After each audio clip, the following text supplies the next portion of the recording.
in time, on time. What's the difference?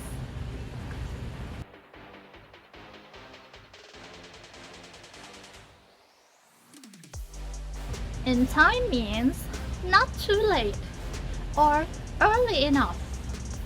So it's before the deadline. For example, I submitted the assignment in time. It means I'm not late. It's before the deadline. They rushed him to the hospital in time means they're not late. He made it to the hospital early enough to get treatment. Another example is, I'm sorry I'm late. It's alright, at least you made it in time to see the movie. This means maybe I was late to our meeting, but I was not late for the movie. Now, on time. On time means specifically at that exact time, not before that time.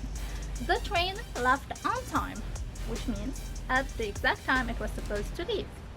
The meeting is at 3 p.m. Please arrive on time, which means please arrive at the exact time we mentioned.